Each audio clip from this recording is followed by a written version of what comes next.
Okay, I would like to thank everyone. We're coming to you live from Lions Clubs International District 4C4 on behalf of our district governor, Lion Dr. June Valera, and our vice governors, Lion John Huey and Lion Kevin Guess. Welcome to our program, So You Want to Be a District Governor. I am past District Governor Mario Benavente of the San Bruno Lions Club, and my co-host and main co-presenter here today is past District Governor Lydia Taylor-Bellinger of the San Francisco Merced Heights Lions Club. Good morning. Welcome to all of you. And I assume you can hear me. I hope I'm being heard. Yes, you are. Thank you very much. Okay, so anyway, we're going to go ahead and proceed with our presentation. This meeting is being recorded and will be posted on the District 4C4 YouTube channel and website. All opinions expressed are those of the presenter and the panelists. Okay, and just some announcements. Please stay on mute. You are on mute.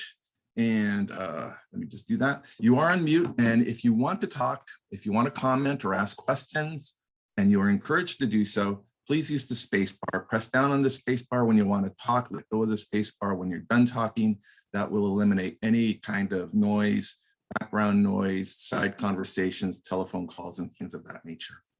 PDG Lydia is going to be monitoring the chat room. If you prefer to communicate that way, if she wants to come in with your question, she'll let us know. And if you would do me the favor of please sending your name and Lions member ID number to leadership@lions4c4.org. We would love to report the fact that you attended.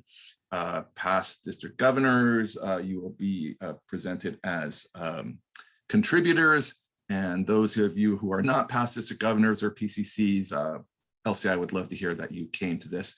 This is true whether you're joining us live or whether you're joining us later on YouTube. So please send me your participation, your name and member ID number to leadership@lions4c4.org. Okay, and even as we speak, the MD4 Fall Council of Governors meeting is taking place right now in Reading. They did the GLT training for the vice governors all day on Thursday, November 4th. They're hard at work. I just happened to go on Facebook this morning, saw some pictures, and I assumed that this was from their sessions on Thursday, going through the training, all the training that is required to be a vice governor and a district governor. And of course, they're also having a lot of fun up there. And again, I will come back to this. It's important to serve, but it's important to have fun while we're doing it. Since we're in multiple District 4, you probably are familiar with this map, but this is the area of California, multiple District 4 divided up into 15 sub-districts. Other multiples may be different. They may be, they may be a single, states could be a single multiple, or it could be divided up. I know Oregon's divided up into 4, but in any case, we're in 15 different districts, and you can look at the area that we serve, which is C4. So let's get this out of the way. Being a district governor and vice governor is pretty cool. You get to do installations, you get to do inductions, you're accorded all kinds of respect. As I said, it's a lot of fun. People want to take their picture with you. You get to become familiar with the higher ups within Lionism, meet international presidents, international directors, but it does come with a lot of responsibility. What are those responsibilities? In 4C4, and I know in C5, PDG Nick, it is a 7-year commitment. You serve as second vice district governor, first vice district governor, district governor. After you're district governor, you're a PDG, but then you serve on the registration committee for convention, housing, you're in charge of housing.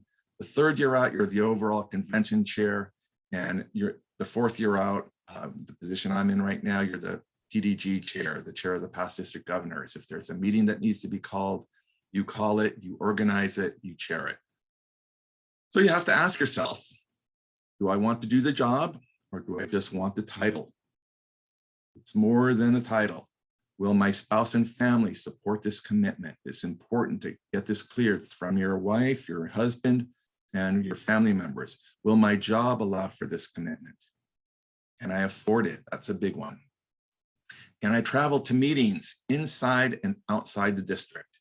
And so it's important to be able to fulfill all these responsibilities and do the things that are required of being a vice district governor and a district governor. Other responsibilities, of course, visiting the clubs to support and encourage them in their service, their fundraising, traveling the state, and in some cases, traveling around the country. And then, of course, there are the MD4 responsibilities, the Council of Governors, serving on committees. Let's see if we get this to work. Material and construction costs, but also the architect's fees and the costs of land servicing. Oh, you left out a bunch of stuff. Oh, really? Like what, for instance? Well, first of all, Well, yeah, thank you. Rodney's pretty funny, but first of all, we're not going to be covering how to put on an installation. We're not going to be covering how to make a district directory. These are things that fall under the district governor. We're not going to be talking about organizing cabinet meetings or running a convention. Hopefully you have a convention committee. Hopefully you've been involved in organizing cabinet meetings. Word processing is what's required for district directory. I didn't know how to do a district directory. Fortunately, I had someone who volunteered to do it. And of course, doing an installation, which is basic party planning. And I was really lucky to have someone who just stepped up. I didn't even have to think about it. Hopefully you are as fortunate as I was. So those are the things that we're not talking about. If you want to discuss that, perhaps we can do that at the end. Okay, I'll turn it over to PDG Lydia.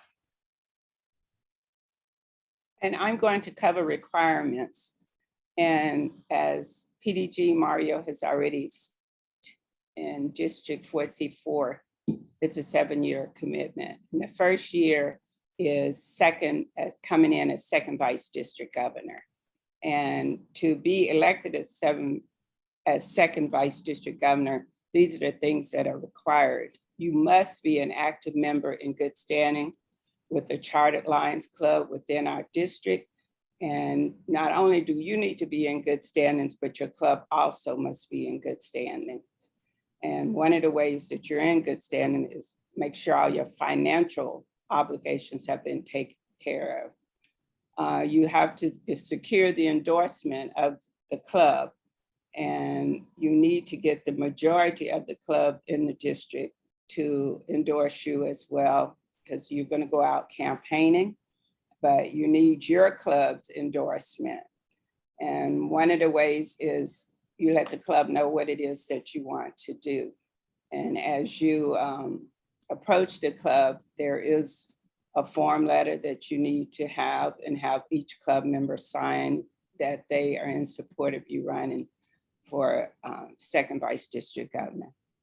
And you will be required to have served within the district prior to this running for second vice district governor.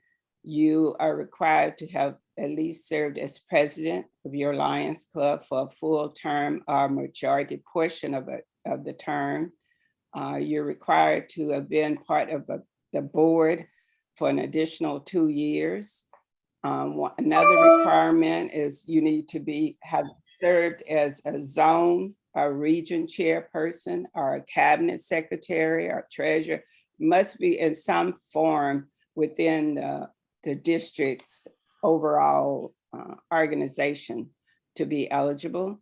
And none of the above can be done concurrent. You need to do them separately. So we're talking about a total of, I think it's 4 years commitment prior to even moving forward, okay? So we'll move on to the next slide. The nomination committee is usually organized by the current district governor will assign the team, and the nominating committee will receive your request to run for district governor, and they will determine if you meet these criteria. So it's not a matter of you just saying it. It will also be verified that what you have submitted is true, the true requirements have been completed, okay? Next slide, please. The years of service and your accomplished knowledge and wisdom will help you in this process. You need to foster a good relationship within the district, and the way you interact with members, not only in your club, within the district, is what's going to support you and be very supportive of you when you run for your term as governor, because you're not just the governor for your club, you're the governor for the entire district, okay?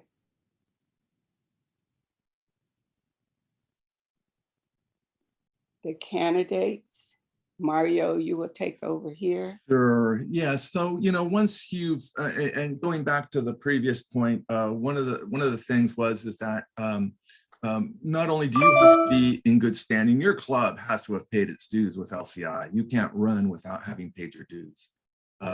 Okay. So now you've gone through these things. You meet the requirements, and so now you're a candidate. And you've made the decision. You think you want to run.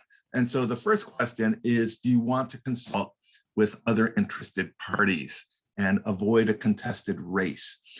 And so, there's something to be said for merging lanes. For instance, you might say to someone, okay, you go this year, I'll go next year, or perhaps you both have your heart set on the same year. That is possible.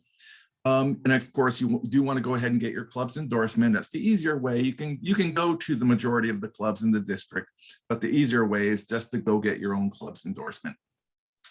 You submit your application and credentials to the nominations committee, and there is a period of time where you're able to send out and inform the district of your intention to run, and that begins on January 1st. I was unsure whether it was February 28th or March 1st. I just put March 1st. Someone out there, if you know, just go ahead and correct me. But I don't think you want to wait until the last day. But anyway, PDG Lydia spoke about the form that needs to be filled out, and this is the form. Each year that you run, whether it's for second, first, or district governor, you have to complete this form. You have to submit it to the nominating committee, and for their approval. They give you the okay to go ahead and send out your letter or whatever, which looks something like this. And again, I'm sorry for the poor form of the letter. It's not a very good video copy. Believe me, I sent them out looking better than this. But any case, either you or your club secretary or whoever writes a letter addressed to the district saying all the wonderful things that you've done.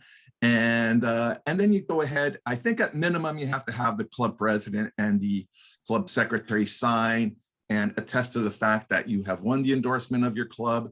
It looks nice, I suppose, if you have other members of your club sign the letter. I don't know that that's strictly required, but anyway, I went ahead and did it. And I was very happy that no one signed Nate Thurman, Rick Barry, Willie Brown, because they had been known to do that on some of my previous letters. But anyway, you go ahead and you fold this up, you put it in an envelope, you address it, you stamp it, and you put it in the mailbox. Or maybe nowadays, I'm not sure what the legality is, maybe you email it, I don't know. But this is what I did. I sent it to the presidents, the secretaries, the PDGs, and members of the cabinet. And once I put it in the mailbox, it was, oh my God, what did I just do? I had instant remorse. I wanted to reach in there into the mailbox, pull those letters out of there and give it some more thought. But, of course, I'm happy that I did not commit a felony, that I did not go to jail, because I really did enjoy going through what I did through. It was just so much fun, and I really want you guys to all to enjoy it.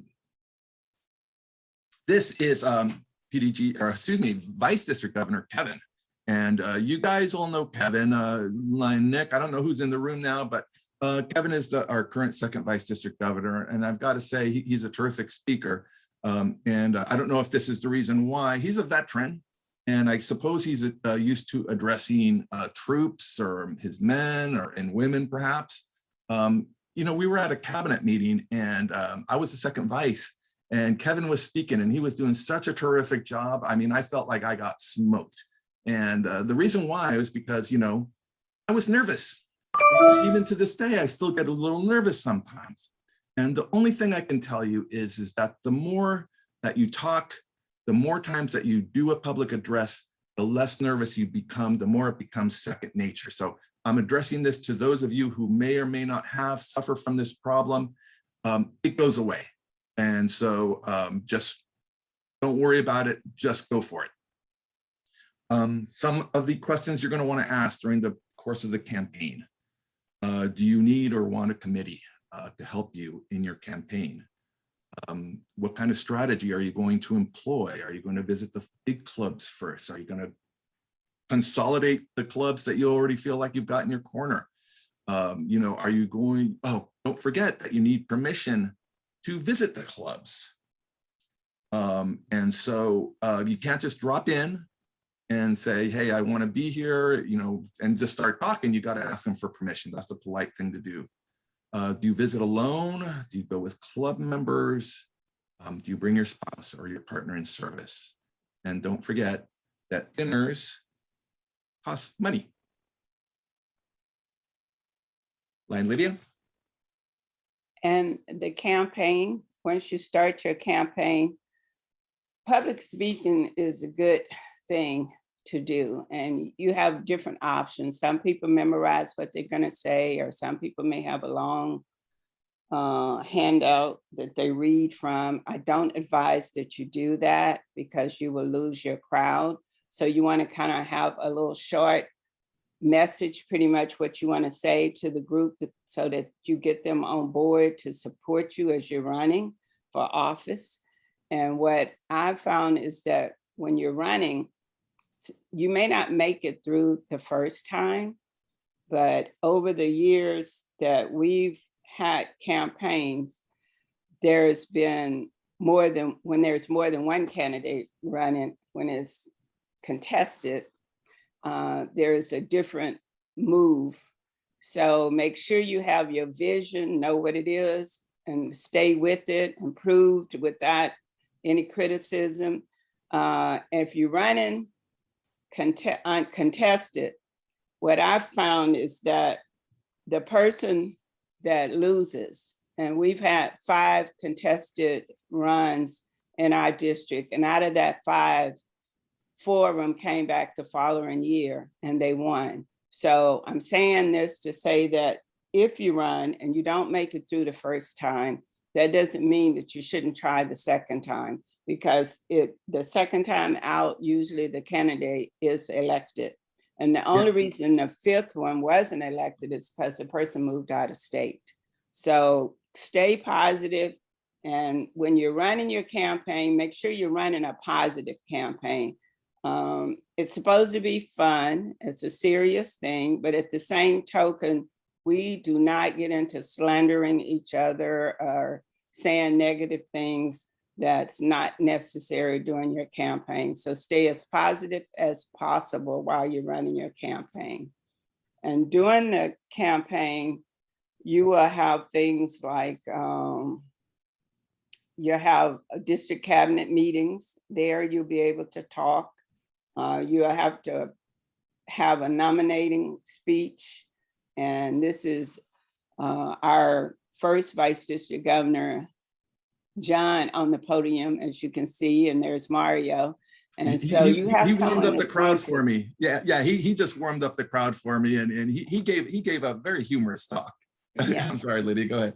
And he, at that particular time, he was nominating Mario for the position that he was running for. So you want to pick someone to do your nomination speech. And then you also have to be prepared to give an acceptance speech. And your nominating speech should not be so long that you lose the crowd. You know, you don't have to list everything that you've done for the last 20 years. Correct. Just have a very short, to the point nominating speech, and then you do the same thing with your acceptance speech.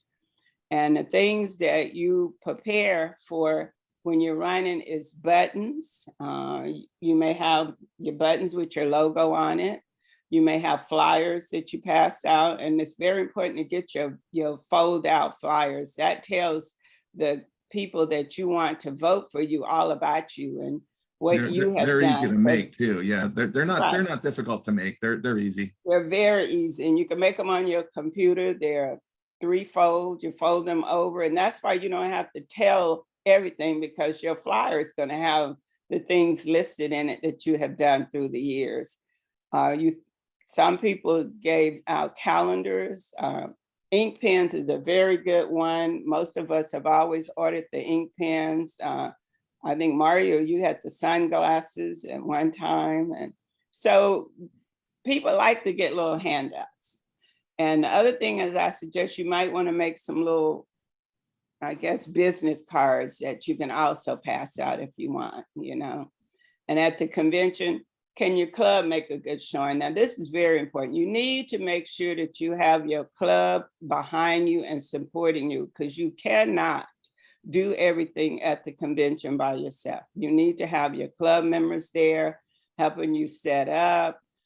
They're the one, you may even have the president of your club do your introduction nomination speech.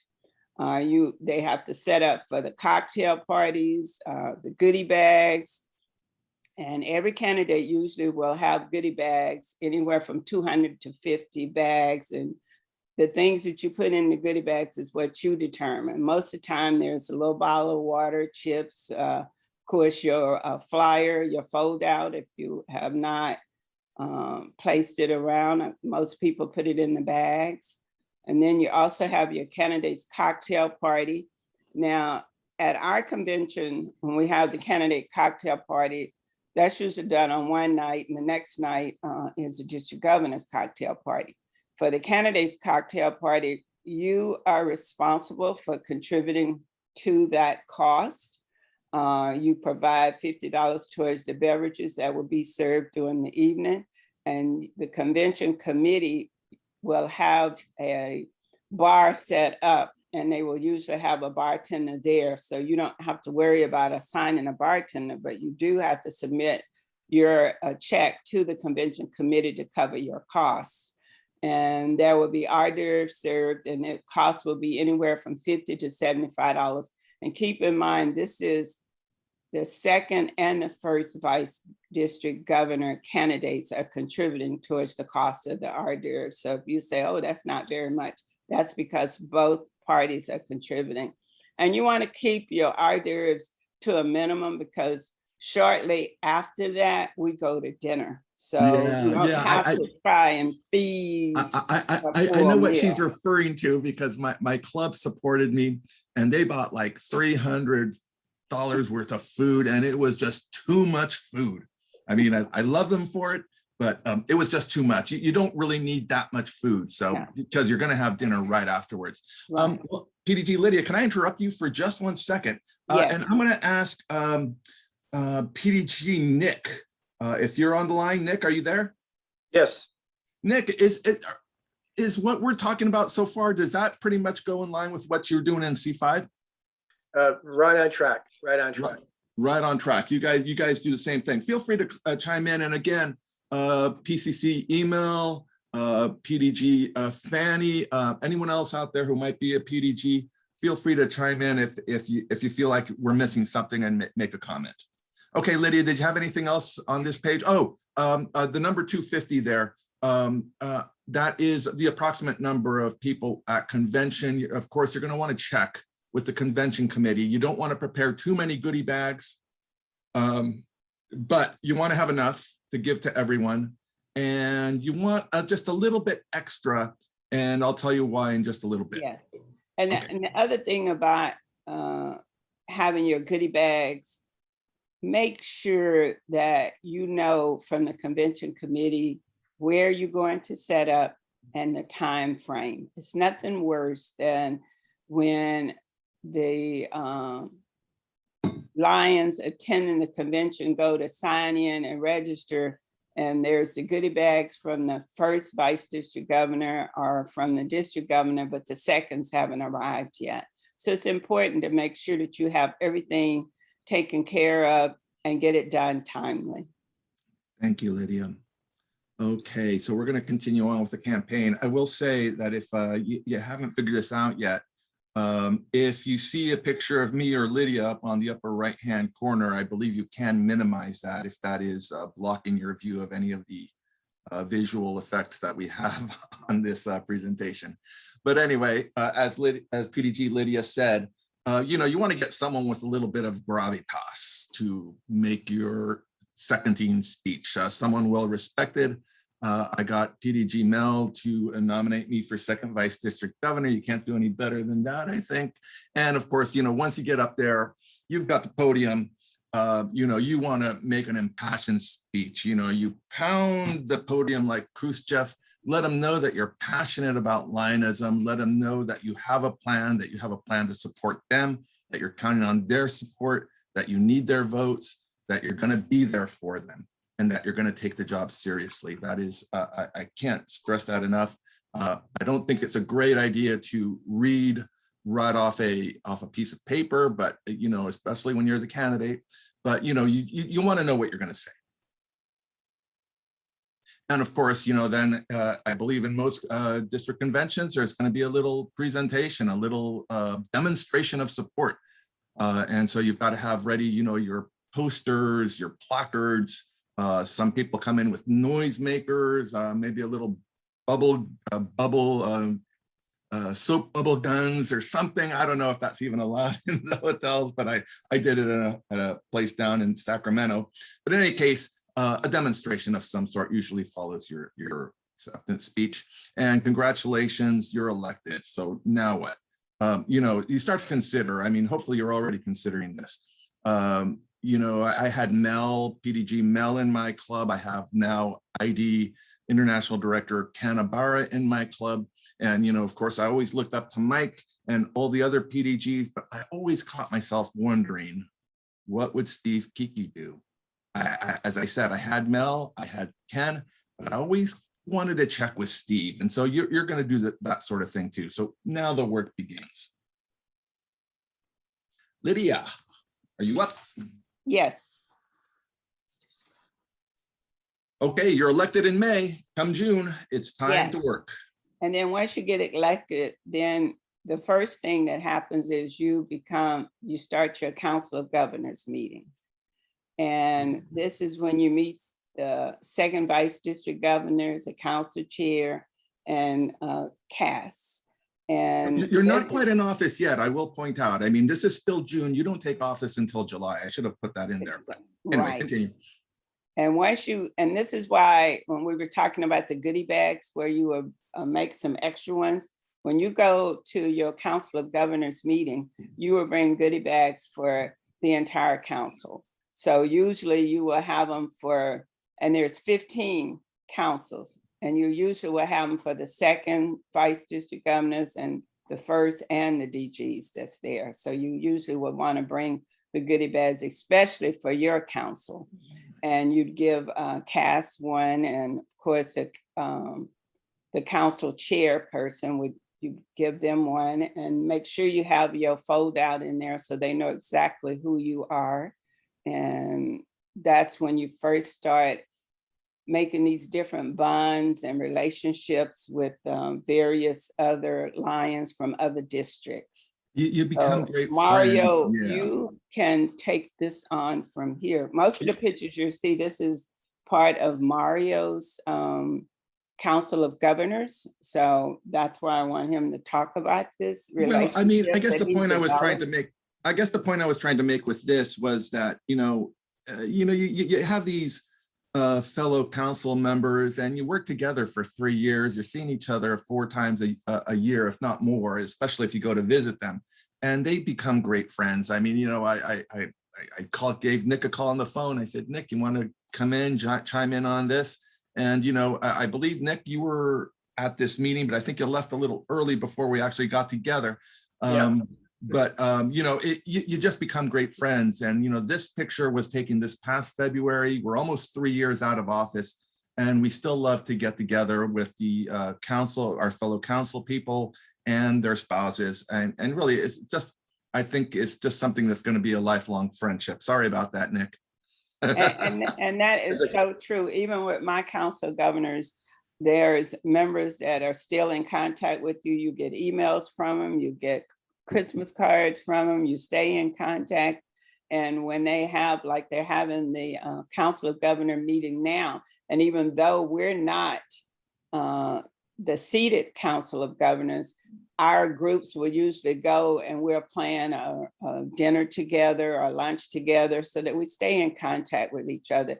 It is a relationship that you develop that continues on even after you're no longer the seated council, but you are friends for life.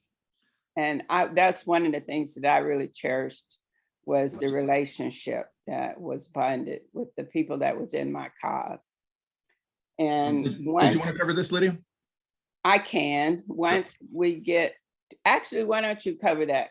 Okay, well, anyway, I mean, there are some things you're doing when you're first meeting your second vice district governors. You know, you're selecting a uniform, which could be, didn't happen in our council, but, you know, some people come in with some very definite ideas. And so I heard of at least one instance where it was a big argument, but I mean, hopefully that's not going to be the case. You're going to choose leaders, you're going to choose officers. Nick, PDG Nick was our council secretary, and Mike Jones was the boot. And the boot is the fellow that imposes fines for minor infractions, showing up late to a meeting, you know, talking, looking at your cell phone during especially during the formal sessions. Generally, they'll collect a token amount from each council person, each vice governor, say $20 per meeting, you know, and it adds up. When you got 15 of you, you know, that's $300 collected for each cabinet meeting, council meeting, sorry. A leader with ambitions may become apparent. You know, if someone, you know, stands up there at the front of the room, claps their hands and said, let's get this meeting started, you know, maybe that's someone who wants to go on beyond being a district governor, but it is fun to see the politics as it comes along. Committee assignments. If you have a preference, be prepared to stay while you are qualified. There are a number of committees at the multiple district level. And, you know, you want to take a look at these before you arrive so you know which ones you are interested in.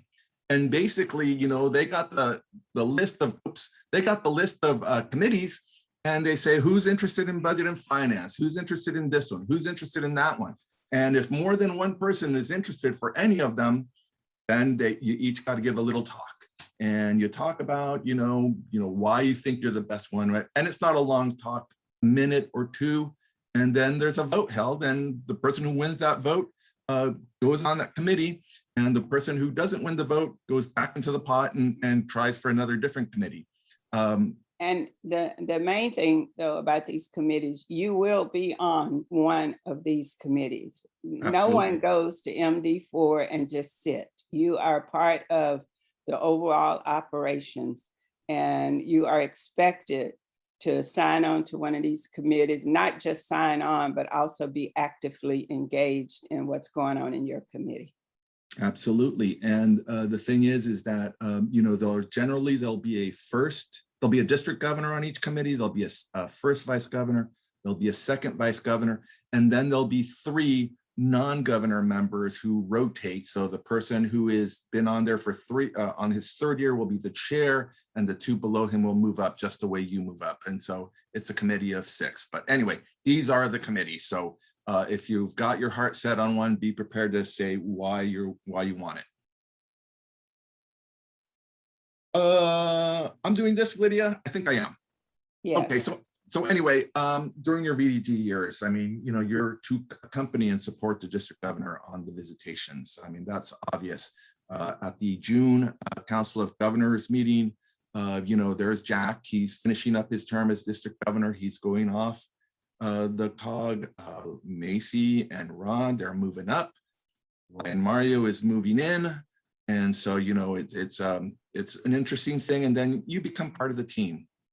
And you do things together with your governor and with the vice district governor that's serving alongside of you. You know, you go to the LCI convention, you go to the USA Canada forums. This is a USA Canada forum, as a matter of fact. I think this is Omaha. You know, you spend time together. Your job as the vice governor is to support the governor. That is important. You're trying to make the district succeed. You want your district to be successful. When it's your turn, your vice governors will support you.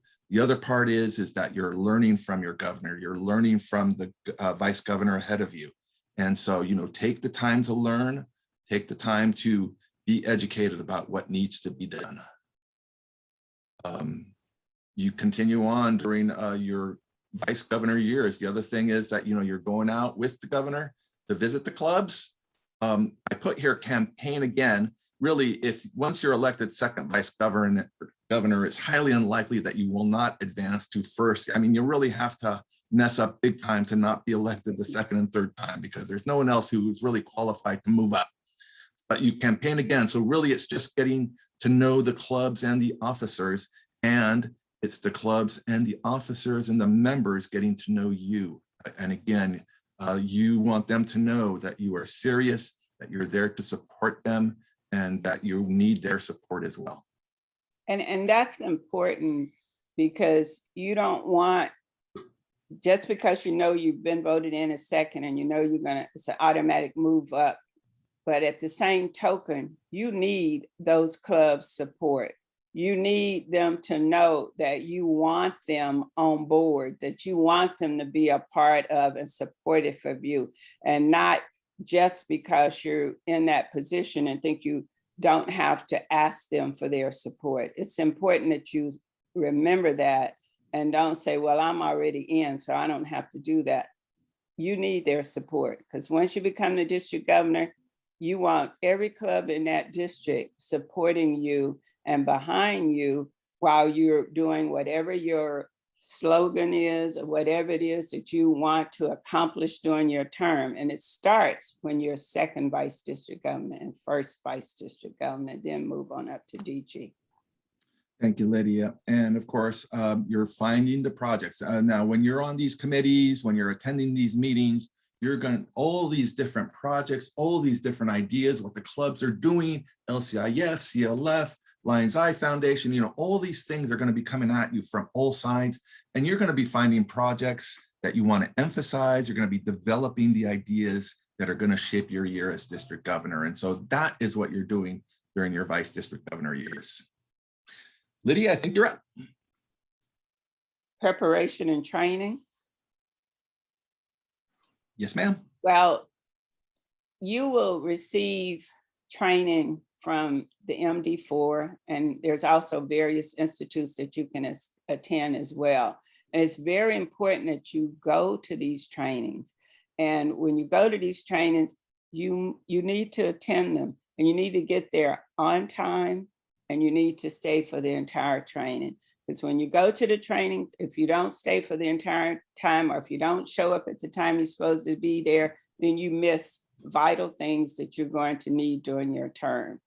So actually, can I ask any of the PDGs, would any of the PDGs like to chime in on the Lions Leadership Institute? Fanny, are you there? Yes, this is Fanny. I have the honor to be the immediate past pandemic district governor. And so from what your question about, yes, I attended my first, I attended the Leadership Institute. In fact, Carol was my roommate.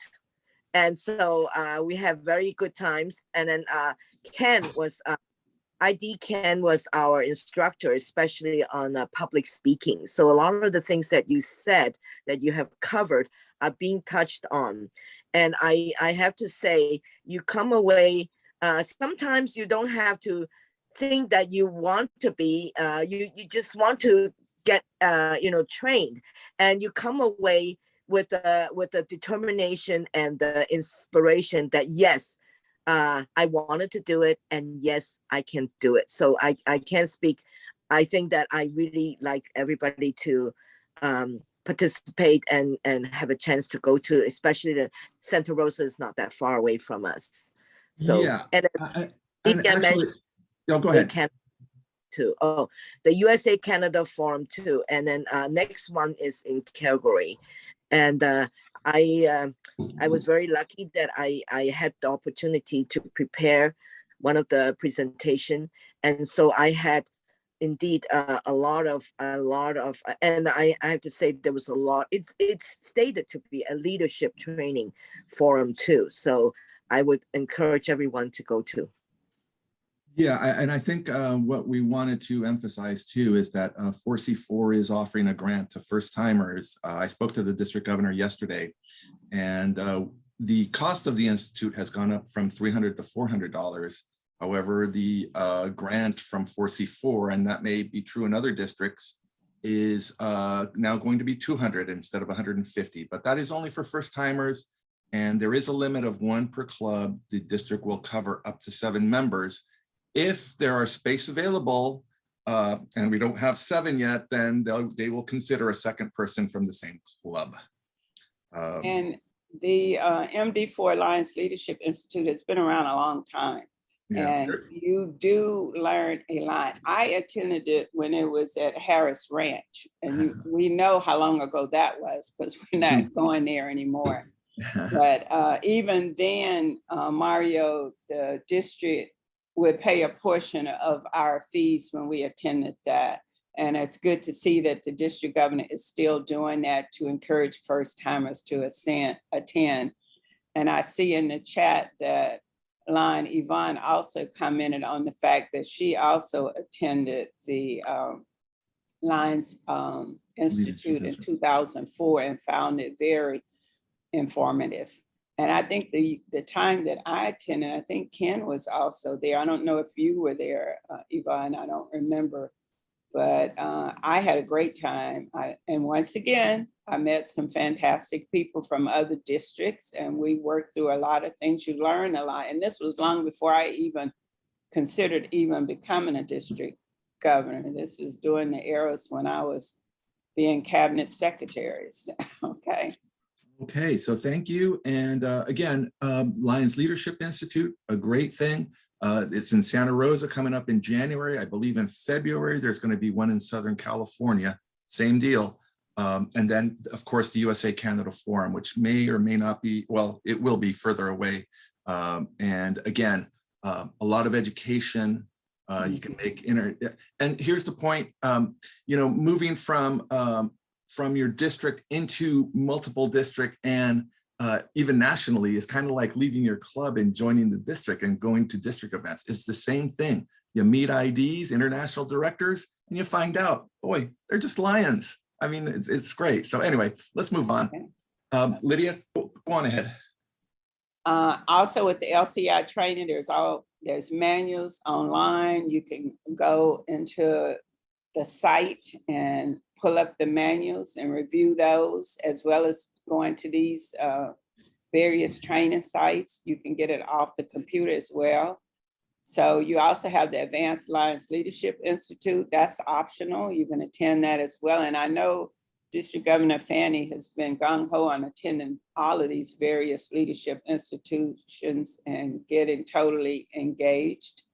So there are all kinds of ways that you can prepare yourself for becoming a district governor, even after you have been elected, to make sure you stay ahead of everything. And when they give you information and they ask you to do things, you need to do it. You cannot go to your training class and have not completed your assignment, because the moment you walk in there and you haven't done it, you're already behind with the training. So make sure that you do that.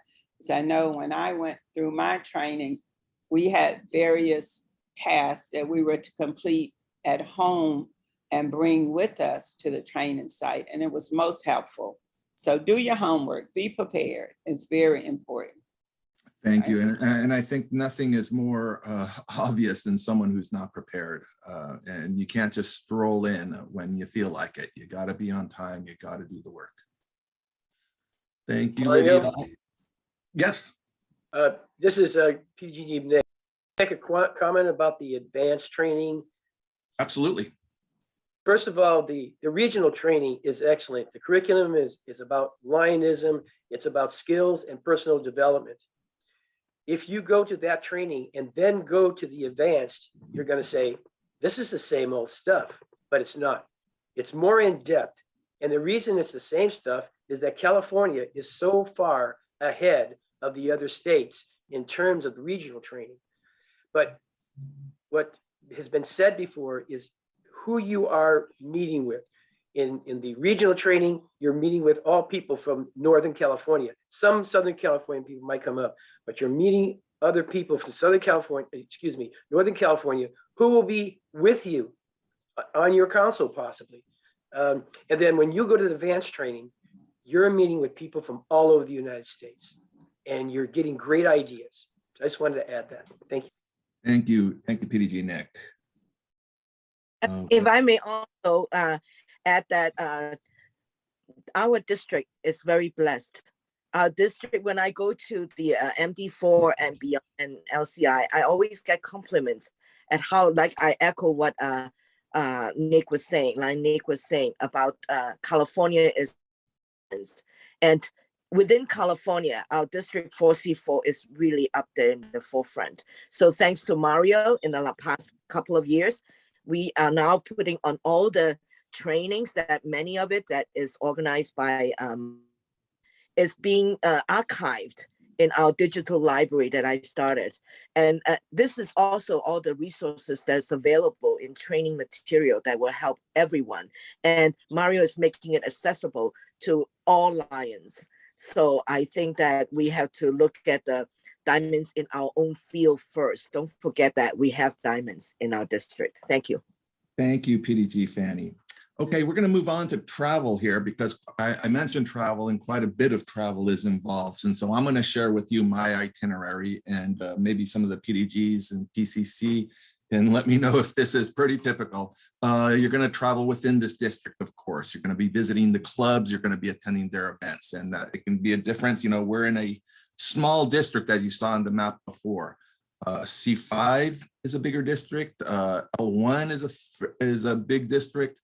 L6, I mean, if you look at that MD4 map, you'll see that there's quite a variation in the size of the districts. And again, that's kind of population based. You're going to attend their events to support them. You're going to travel outside the district, the COG meetings, Council of Governors meetings. You're going to visit other districts. Now, you have this option. You can visit other districts and you pay the travel, you pay to get yourself there. Your host will pay for your accommodations and for your meals.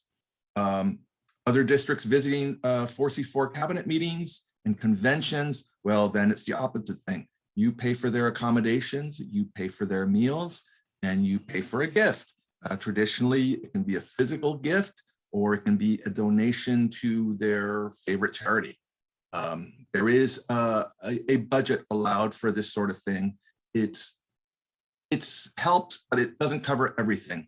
The good thing to know is that for convention, the District 4C4 Convention Committee pays for your guest hotels and meals Friday through Sunday. It won't pay for the gift, but it will pay for the hotels and meals. And so again, I always enjoyed visiting other districts. I enjoyed having people come to visit mine.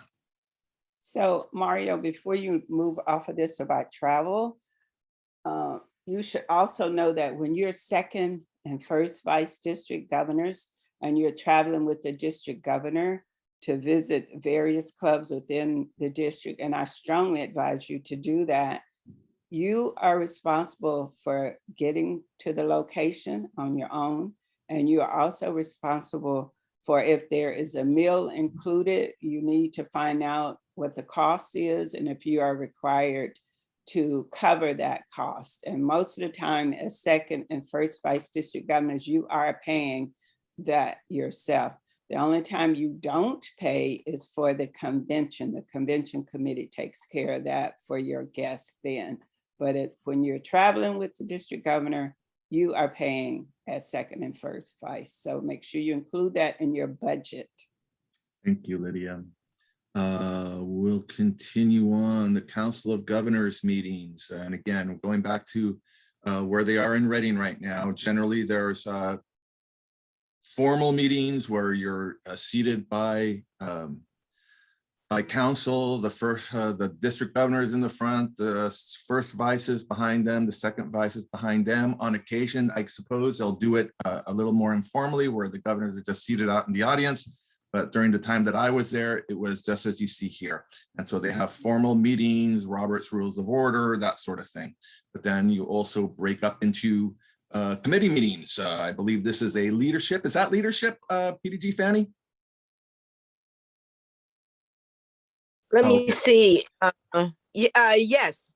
I You were think on so. leadership, okay, and I'm pretty sure that District Governor June is on Youth Exchange, and so he's got a passion for that. I mean, so anyway, you break up into less formal meetings, and and there'll be other meetings, larger meetings that are not as formal as the ones you see down below, and then usually there's an opportunity for the councils to go out and enjoy themselves at a restaurant outside. If you get there early, if you get there the night before, generally the council is going to get together, go out to a restaurant, enjoy and socialize. The host committee is going to put together lunch and dinner. And again, you pay for these lunches and dinners. Sometimes they're informal, sometimes they're pretty fancy. You know, it'll, as I'll show you later, and as you may have seen, you know, some of them may be a masquerade or costume sort of thing. This is PDG Judy Barr with her husband Chris, and you know they went all out, as some of us often do. And there's me and Nick together. We were having a good time with Barr looking over our shoulders, and that is Kevin Patel. So I mean, the point I'm making here is, once again, you know, your council becomes like your family. I mean, and we have a good time together. It is just a great time to be together. And there are times where you have to be ready to dress the part. And this is PDG Lydia's council. This must have been a district, an MD4 convention where we had an international guest. And Yes, so, you know, you dress up formally on occasion. So men, you'll need a tuxedo with a black jacket and a white coat. Ladies, formal wear will be the order of the day. So that's one of the things that we want to let you know. Be prepared. Other district cabinet meetings, going out, that's me with Mike Jones of L4, traveled down to Big Bear Lake, flew into the John Wayne Airport. We drove from there to Big Bear Lake, and you visit just like you see at our cabinet meetings, and you know, you're there as a guest, and but your host is not always able to stay with you. He's got business to conduct. So instead of sitting there at the head table looking at your phone or reading their pamphlets or whatever, I highly recommend that you go out and you talk to the members. I thought that this was so enriching. I mean, you get to hear what they're doing. You get to hear, you know, they're so proud of their projects. The young lady there on the lower right, she was the Leo of the year. I gave her a set of my sunglasses.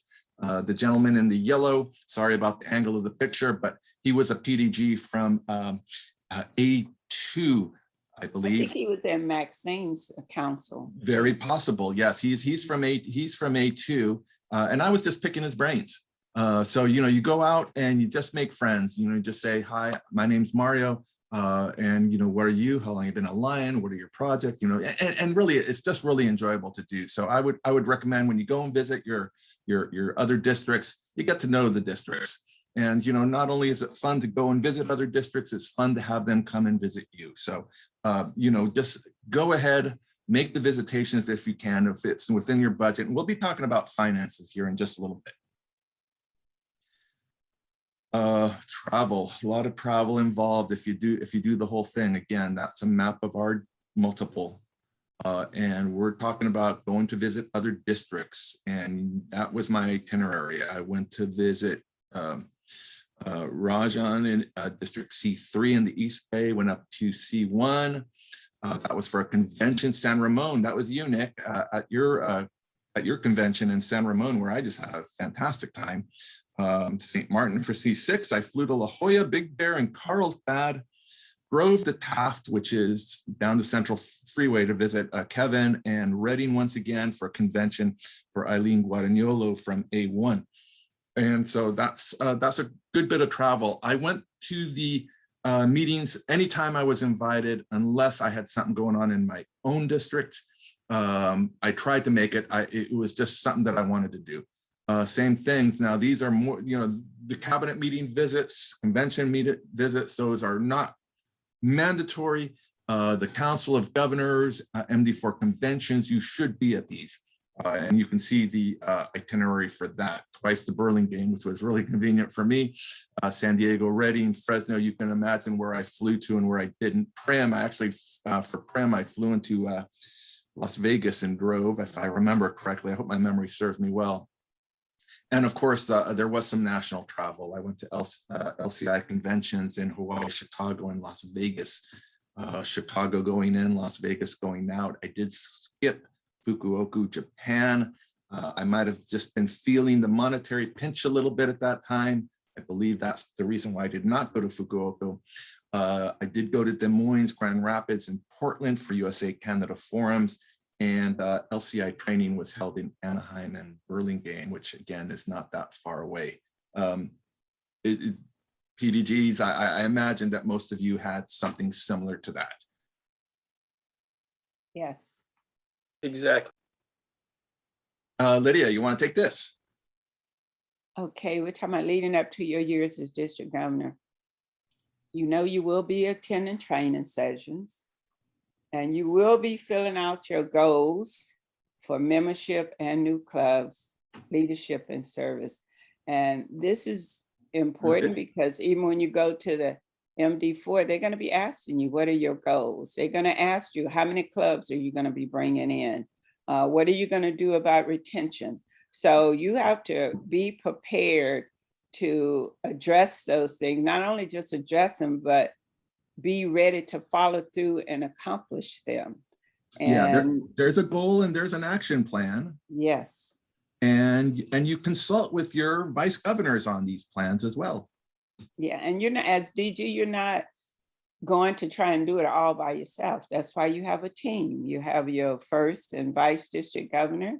And then also when you develop your cabinet, you're going to put people on there that can help you fulfill these goals and in order for you to be successful and continue to grow your district. That is the most important thing, growing your district and taking care of the service for your communities. So you have to have your team assisting you with that. You cannot do it all by yourself.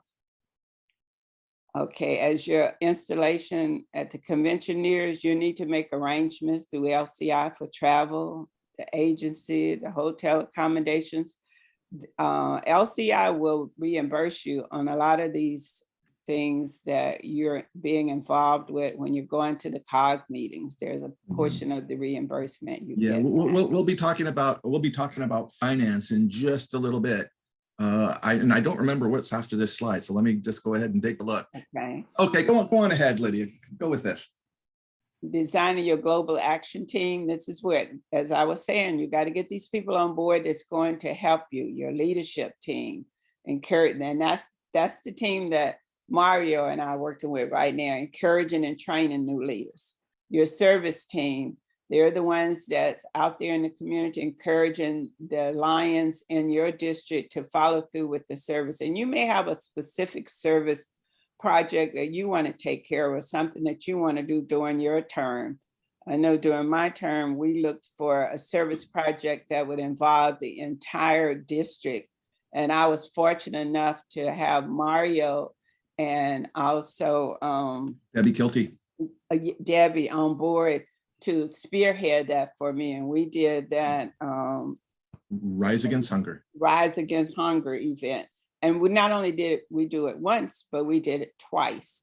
And both times it was very successful. And the first time we did it, it was just amazing at the amount of members, Lions members and non-Lion members, because they brought their children, they brought their family members that showed up at the Burlingame Hall and participated. And it was just a true bonding event. So you want to look at a service project that you can get on board and do that. I know one year they had the tree planting service project for the entire MD4 district, I think was involved. It came from LCI.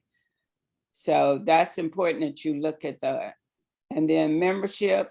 And as I've already stated, you want to grow your membership. If you don't grow the membership, then the district dies. It's important that we continue to add new clubs. It's important that we keep the clubs that we already have and the members in terms of retention. And so you have to have a person assigned as the membership chair that is motivated to continue to grow District 4C4. So the district governor is the chair of the global action team. And now they've actually changed all these various titles, but the titles doesn't matter so much as to what it is that you are to do. And that is to develop and continue to grow your district and have meaningful service projects, okay? Now designate your cabinet, designing your cabinet actually.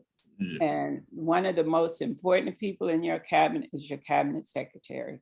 So you need to make sure that you have selected someone that not only can do the job, but they also are able to interact with Lions from all the various clubs, because that is the chain between you and the district governor, is your cabinet secretary as the district governor. So it's got to be someone that's not cocky, that can listen to people's point of view and then carry the information on to the district governor, someone that they can call to and get advice from, or at least find out where they can get information that they need. So it's got to be someone that's very receptive and open.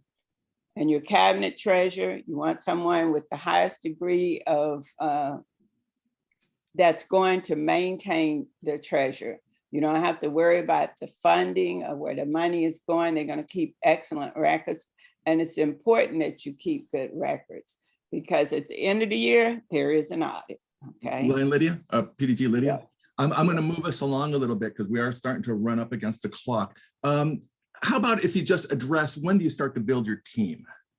You actually, you should start looking at potential people when you're a second vice district governor. And I'm not saying start selecting them, but as you're visiting the clubs with the district governor, when you're second and first, just be observant of the people that's around you. And then you'll start to say, oh, they would be good as this. They'll be good doing that, or they'll be going that. So that's when I first started looking at potential people for the various positions, but you actually don't start assigning them until you get elected as district governor. You want to have your cabinet already ready to roll once you have been selected. So usually I would say anywhere from 6 months out as you start getting close to being elected. Maybe some of the other PDGs can chime in, but I mean, I think, you want to be with a little bit of respect, a little bit of sensitivity to the sitting district governor. You can talk, but there's certainly no announcing. There's certainly no, you don't want to detract from the present governor that you're serving under. Any of the other PDGs have anything to say about this? I'll chime in. When your governor gets his or her team and gives you the okay, that's when to go. In 4C5, we started letting people get going in advance during Mike's year. Up until that time, you couldn't do anything till July 1 of your year, which was ridiculous. Right. One other thing I would like to say, on the LCIF chair, could you maybe in the future put a slash on that and put CLF right behind that chair? California Lions Foundation. Thank you, Nick. I think it's really important that those two people work together. We're very fortunate in 4C5. Andy and I work together in fundraising, and we make sure that people understand that those are not diametrically opposed. They work together. CLF is California Lions Foundation, people. So you've heard about California Lions Foundation from me. Nick does a much better job of it than I do.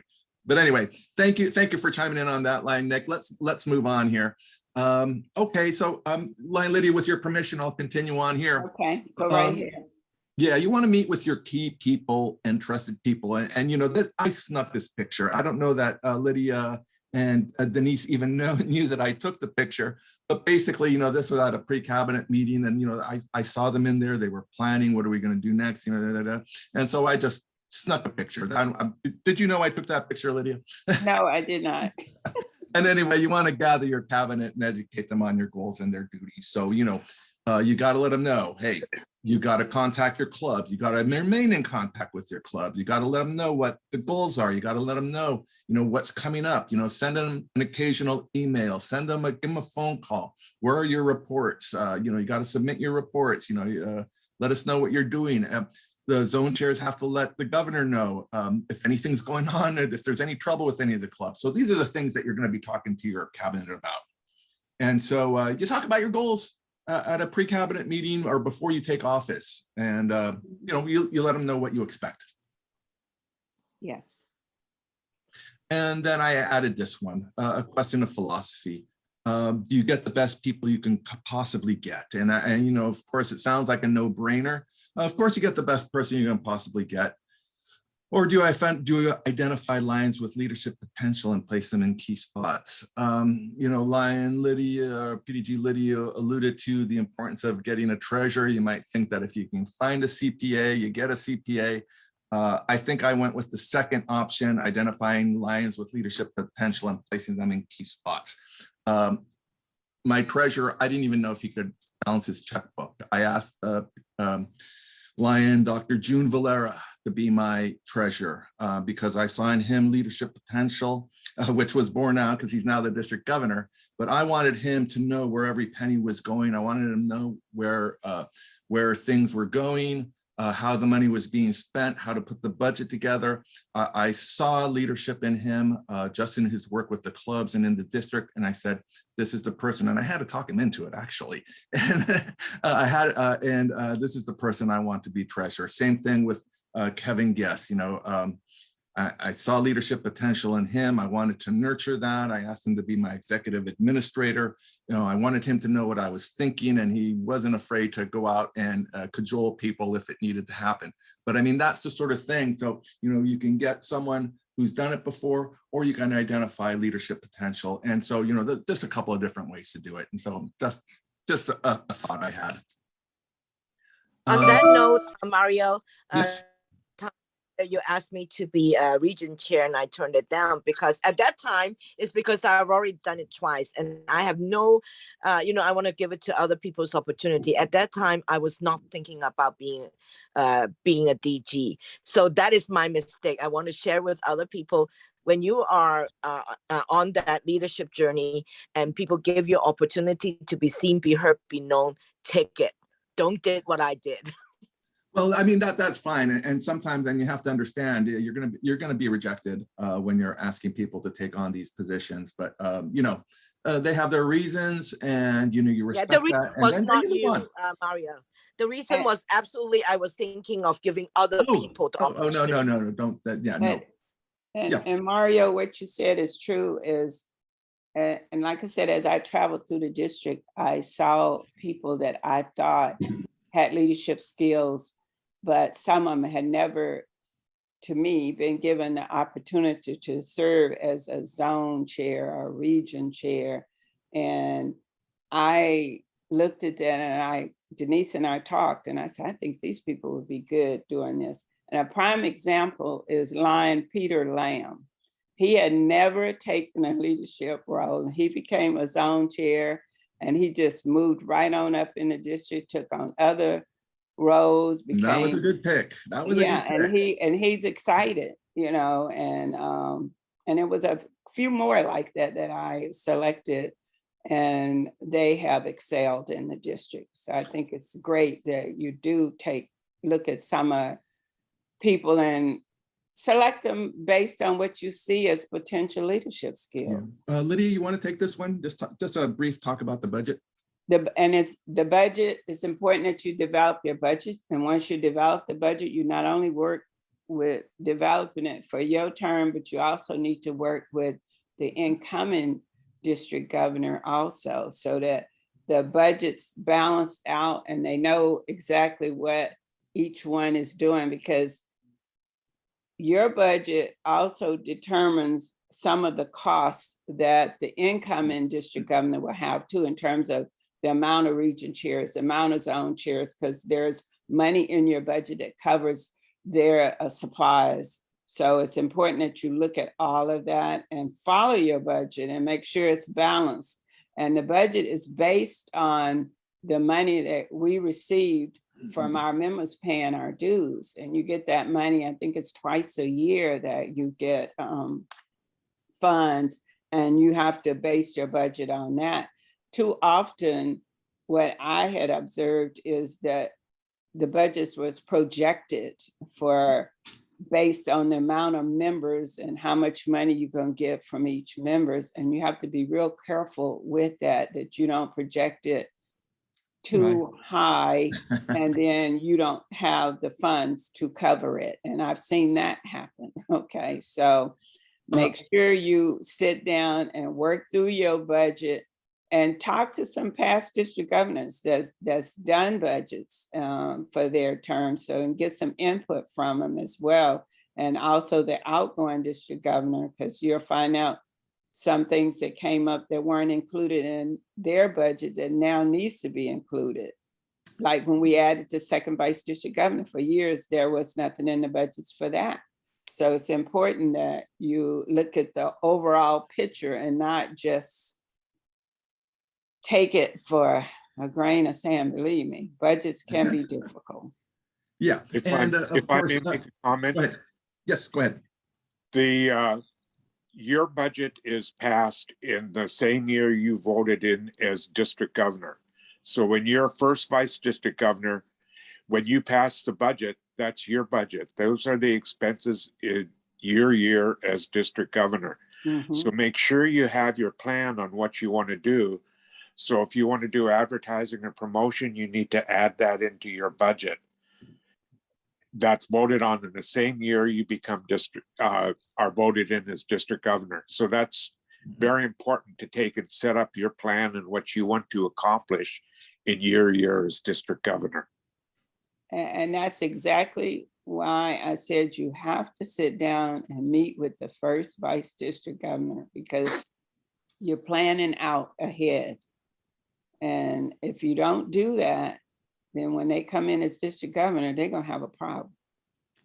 Okay, and thank you. And I will point out that I guess when you're coming in as district governor, you're the first vice district governor. You've not been elected yet, but you still have to present a budget for your incoming year. And so that's usually at the district convention in District 4C4. That's in May. The other thing that I'll point out is that there is money set aside for the governor, the first and the second, for an honorarium and for cabinet meeting allowance to help you pay for those gifts, those meals, those accommodations. And we'll talk about that a little bit later on too. Thank you, Lydia. Okay, well, let me take this on. We've got district elect school and the LCI convention and the order of business, because now, it's time to take office. And so the idea here is to, learn, go to district governor-elect school, but also to have fun. And Nick and I went into office in Chicago. And when we arrived, this is what we saw.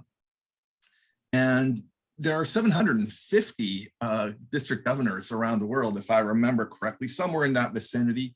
And so you're in a big auditorium and they talk about LCI and they have philosophical speakers that talk about, being a positive influence on the world. And they talk about leadership and all the programs and how we're helping the youth and LCIF and all these great things. I mean, it is mesmerizing. I still think about that lady in white, Nick, who spoke about being having a positive aura. I still think about her. But anyway, you're meeting with people from, there's Norm from our own multiple, but you're also meeting people from India, from Kentucky, Tennessee. I don't know who you had in your district governor-elect schools, but I mean, it's a big group. Since there are 750 of you, there are a lot of groups. And so, that was my group. There we are. It is a lot to learn still. They're kind of like sealing up what you've learned in all those trainings that came before it. And again, repetition is the key. I mean, you're not going to pick something up on the first time. Hearing it over and over again, that is what does it. And district governor-elect school kind of seals it up for you. And it is a fun time. I mean, there's the Parade of Nations at LCI convention. I mean, I probably misplaced that one. That is actual convention. This is still part of District Governor-elect school here. There's Nick with Joanne on the right, and then there's Rose with Chris and Cindy. They were spouses, and there again, there's an opportunity for a formal dress. The convention itself, you got the plenary sessions where they're very inspirational. Fantastic entertainment, Blues Brothers, Chicago, we saw Journey, we saw, I mean, you know, you talk about all the people, the Charlie Daniels band was there. Motivational speakers, we had Al Gore one year, the following year in Las Vegas, we had George Bush. It's just, the speakers are amazing. There's opportunities for sightseeing, that's Chicago. And of course, spending time with your friends and, you know, not just friends from your district, but friends from outside the district. And, you know, it's just a fantastic time, a great experience. Yes. Lydia, you want to talk about club visits? Well, you as district governor, you will be going on club visits, but as stated earlier, you don't just show up. You actually set up a schedule for your club visits, and then you have your, I was fortunate enough that I had a team that would call the clubs and set it up and find out what days the clubs were meeting, and then was the district governor allowed to come and visit on that day. So, and there was some days when you would actually visit more than one club in one day. If they had a noontime meeting and then an evening meeting, then you may be at both of them, because the goal is to try and get in and visit every club in your district at least once. Ideally, you want to visit them twice, but our district has grown so now, and we have so many clubs in the district, it's kind of difficult to get there to see them all at least twice, but you should make every effort to visit each club at least once. And when you go there, you are the agenda. So be prepared to talk about what your goals are, what your objectives are, what's going on with LCI, what's going on with the MD4, because these are the things that your members want to know about. And so share your visions, your goals, inspire. And then some of the meetings that you go to, the clubs may ask you to install people, or they may ask you to present various awards. So when you call, and whoever you're having to call and set up your meetings, try and find that information out. So when the district governor goes to the meetings, they are prepared to do those jobs as they are required. You don't want to show it. We need to always be prepared. Always have your little cards in your pocket as to when you're giving out awards or when you're installing someone, but you need to do that. And there's a protocol in District 4C4 in terms of how you're introduced at the meetings. And I strongly encourage you to keep it short and to the point. You know, when you go up, when each person in your cabinet is being introduced, it should be very short introductions and not long drawn out. No club member want to sit there and hear about all the 50,000 awards and that you have received over a period of time. So just very brief summary of who you are, maybe list your spouse, your club that you're in, and what your goals and objectives are, and move on. That goes true for your region chair, who may be part of the introduction, your zone chair, and then they introduce the district governor. So please make sure you keep that short and to the point. And you will, I'm telling you, you will go over better with the clubs if you do that. Keep it. A lot of the clubs that I went to and visited during my time, I kept everything pretty much short. And afterwards, the presidents came up and said, I really enjoyed this. You was just right on target. You kept everything short. It wasn't a long drawn out something. So a lot of times too much can turn people off. So try and keep it as short as possible. Lydia, may I add something here? Sure. You'll be expected to give the international president's message too. So what I did, and I followed the lead of Kumara, I put something together that I could just give out to people so that I didn't have to take the time to talk about that. Maybe that's not a good thing to do. You wouldn't want to do that. I did because I'm running my district. I want to talk to my district about the district and not so much about the international president's message, but I did want to get it out. Thank you. Yes. And I see down at the fort, most important job is to say thank you. I always started my message to the club by saying, first, I want to thank you for allowing me to come, and thank you. And you thank and acknowledge the meal, especially if it's something that they have taken the time to cook themselves. It's very important that you acknowledge that and praise them for what they've done. Yeah, People like to be thanked. I guess I think what I had in mind, and obviously, yeah, you do want to thank them for hosting you, but also to thank them for their service. I mean, Yes. This is a organization of volunteers. We don't get paid for the things that we do. I think a big part of my job, one of the most important things I thought was to say thank you for your service and to let them know that what they're doing is just a great thing. Yes. And if you can look at your activities on these clubs and talk about them and then maybe honor some of their members. Yes, and tailor, of course, yes, you want to tailor the talk to that club. So before you show up, don't just show up cold. You want to look up and know, use what you've learned during your vice district governor years and say, hey, are you guys still doing this? And find out ahead of time. And let them know that you're thinking about them, that they are important. Everyone loves hearing their own name, and clubs love hearing their own name, that you know about them. And that is so true. Acknowledge their clubs and what they're doing in the community, the services that they're providing. And whenever possible, if they're doing service projects, try and attend them, because you'll find a lot of time they do invite the district governor. And I know the district governor have busy schedules, but when possible, try and attend some of their service projects. That goes a long ways with the clubs as well. Yeah. Okay. So then, Lydia, Lydia, I wonder if you can just say a little bit on protocol. But the protocol at a club visitation it changes from time to time, District Governor Fanny, but normally the district governor is the message for the day. The district governor is the agenda. You open your meeting up as you normally would with the pledge, the invocation, if you do all of that.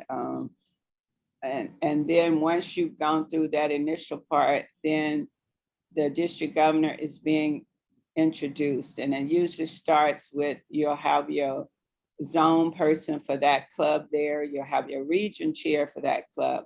So usually the zone chair introduces the region chair, the zone chair is introduced by the president of that club. And then the zone chair introduces the region chair, and the region chair introduces the district governor. Once the district governor have been introduced, any other members of that cabinet that's there, the district governor will introduce them as she or he moves through whatever his format or program is for that particular club. And once you have completed it, then you introduce the rest of the members of your cabinet. Now, to keep things from being redundant, a lot of time a district governor may ask the first to cover a specific thing, which might be what's going on with LCI, and then she may ask the second vice district governor to cover a specific thing, so that the district governor is not covering everything. And once again, you want to keep everything short and to the point. But I'm sorry to have to cut in, but if we're going to run out of time if we don't move on here, so we still got a lot to cover. Thank you. Yes, we do need to follow. There is a protocol, and definitely that is something, and that actually is in the directory as well. Yes. So I'm going to move us on here, and I don't even know what's up next. Oh yeah. Okay, so I mean, there's District Governor June's pin on the upper There it is. right-hand corner. Typically, you'll hand out your pins to the members that are in attendance. And just for fun, I just threw on some pins there just to get some design ideas.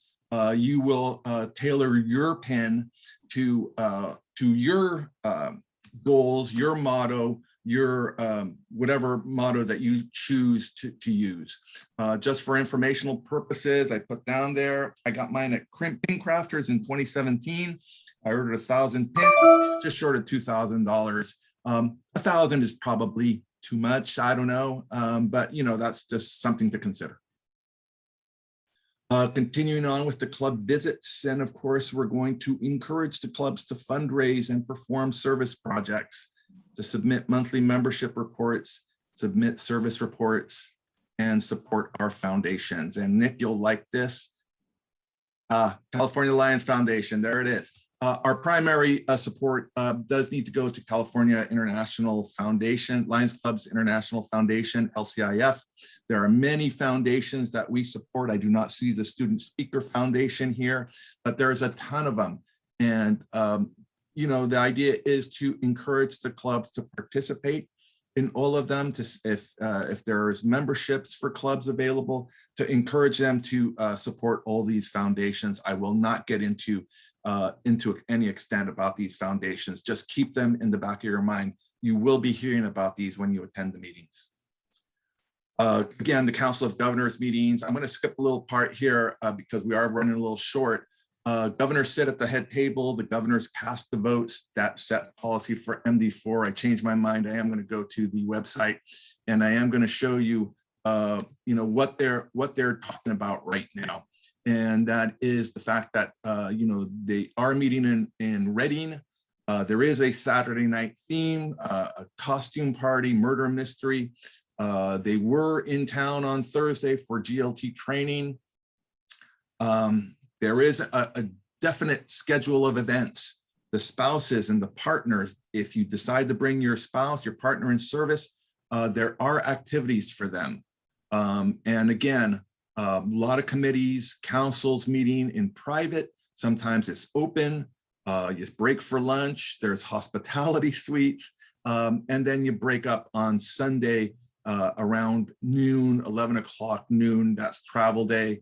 That's an informal dress day. But again, I just wanted you to see that it is quite interesting. We're not seeing anything. Now, You missed it. Oh, I'm sorry. now you got the screen up. There was I got my screen up. I went to a website and thank you, Nick. Well, what it showed was the agenda for the MD4 Council of Governors meeting. And I'm sorry you did not see that. And I saw that just as you mentioned it, I saw that all you saw was a gray screen. Anyway, take my word for it. There's a lot going on at the Council of Governors. And again, working with your vice governors, it's your job to prepare them to follow you, keep them involved, meet on a regular basis if possible, by phone if you're separated, in person if you're not so far apart. And again, you know, work together. And basically that's it. Vice governors, look to see what your governors are doing. Governors, involve your vice governors. Budget and finance committee meetings, pre-cabinet meetings, all those things. Keep them involved because they have to learn from you. And I just threw this in there because you also want to encourage future leaders. At convention, I was walking along after a meeting. I see Alvin Lewis standing there. And I said, Alvin, you would look great in a jacket like this. So I put it on him. We took a picture together. And I asked him, what color is your jacket going to be? You know, just doing things to encourage members coming up behind you. Quick slide for that. Okay, so this is where we really get into it. Finances, or what will this cost me? We're going to give you some ballpark figures. Talk about things that you might consider leaving out. Not that we necessarily encourage you to leave these things out, but just talk about where might you save some money. The district honorarium, the rules of reimbursement, and LCI reimbursement during your district governor year. We don't want to discourage anyone from running for governor, but we have to be honest and upfront about this. What can I leave out? Once again, you could cut back a little bit on what you include in your goodie bags, your pens, your pins, and other giveaways. I just mentioned I bought 1,000 pins. I still have a bunch of them in my drawer. You know, and those cost about, I forget, $1.50, $2 each. I forget. But, you know, these are things that you can cut back on. Visits to other districts is not required. I know, Nick, you made those visitations. I made those visitations. The only time I turned anyone down was when I couldn't, you know, I had my own district meeting. As a matter of fact, I think we had to reschedule each other one time, Nick, because I had a meeting and I couldn't come to yours, or you couldn't come to mine. I forget. But in any case, nor must you invite guests to your district. And so again, just keep in mind that convention committee will cover your guests for convention. So at the very least, invite them to convention. But, and there is a little bit of money in the budget for your invitations to your guests. You can save money by not bringing your spouse or partner in service. You know, if you're driving somewhere, it doesn't cost anything extra. The hotel room, you know, you can sleep too in the hotel room for the same cost, but the meals are a little bit extra. Most of our council, this is Nick, the council that Nick and I belong to. Nick is by himself there, but he often brought Joanne. Most of them brought their spouses. A few of us did not. I did not bring Rose because we had a young child. Her two sisters had gone off to college. We didn't want to leave Michelle by herself.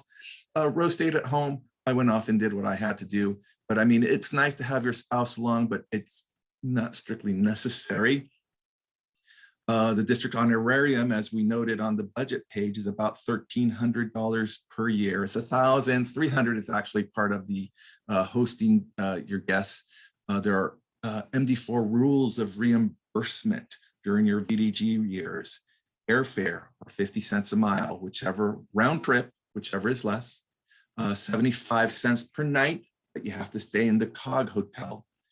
$25 per meal for the COG meals. You can't go to McDonald's or in and out across the street. You have to support the COG, and you're reimbursed $25 per meal for meals that typically cost about $35 to $45.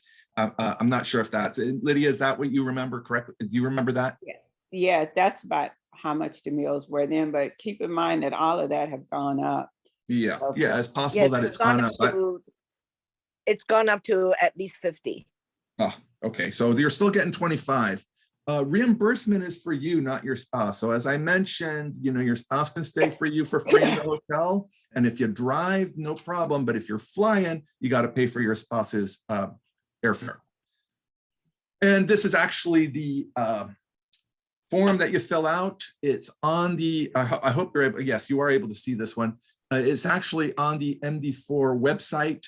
You fill out, you know, your meals, your lodging. You have to provide the hotel bill, your actual mileage, or your airfare, all within 30 days. And 30 days is way more than enough time. And you indicate which of the meetings that you went to. So Mario, let me add that the one time that LCI takes care of your spouses is when you go to the international convention to be sworn in. I know when Larry and I went to Vegas, they did pay a portion of the air travel, and they also paid a portion of his food costs. Right, and I did not include that in this slide. Again, LCI reimbursement, the LCI covers your district governor year. Mm-hmm. And again, it's 50 cents a mile to visit the clubs or airfare to COGS, meals. You are expected to submit a report for each club, and includes hotel reimbursement. And again, I'm going to show you, one other thing, your LCI budget. Each district has a budget for reimbursement, and that is based on these expenses submitted by your predecessor. So make sure you tell your governor, hey, turn in your expense forms. Now, it is possible, however, if your budget is not enough, to appeal to LCI, and Steve Peakey, PDG Steve, told me that he was successful in getting his budget increased the year that he was governor. So it is possible to do that. And again, this is the form off the website.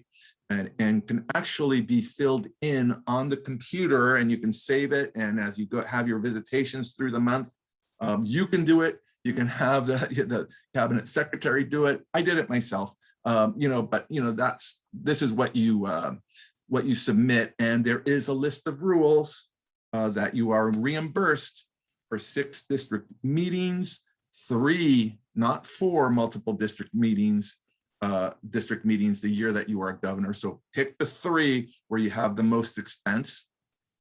Club visits, take a screenshot or come back later and look at this. I don't want to take the time to go through this whole thing, but just know that, it is for you, the governor, and it is for visits within your district, unless it happens to be a COG or multiple district for convention.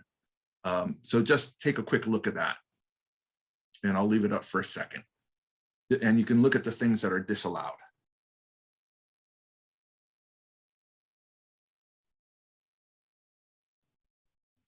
Bottom line, though, it is an expensive hobby.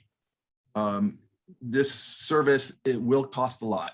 And I'm going to put up some slides here that will give you an idea how much.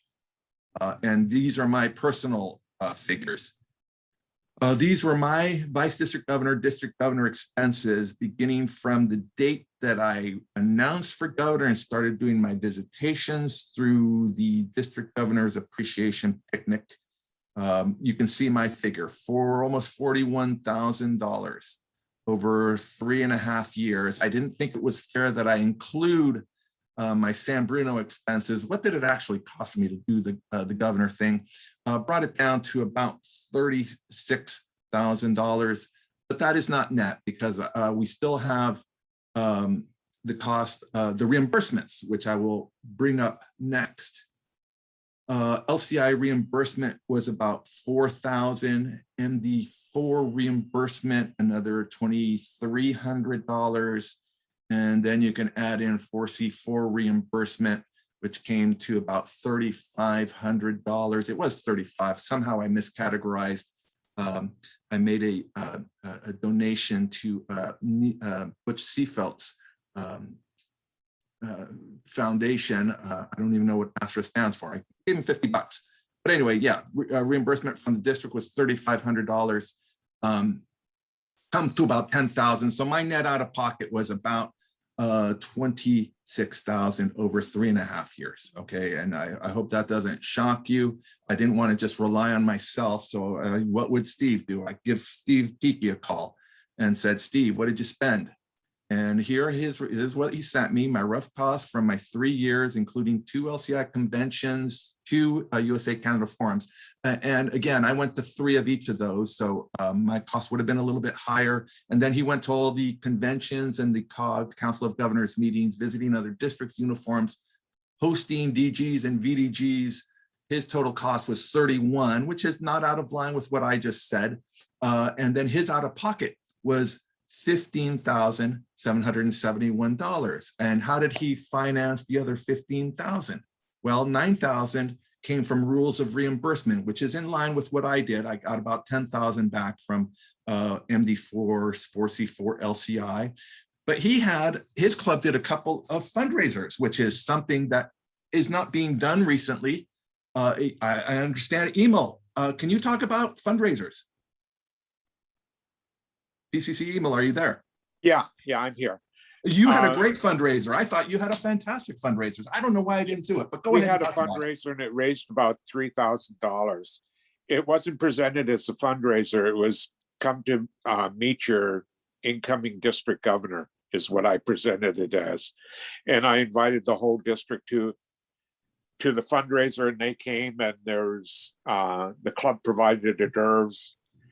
It was at a castle in Pacifica. It was a castle. And had a great time. And we raised about $3,000 that offset a lot of my expenses. Right. And you just did the one? Just the one.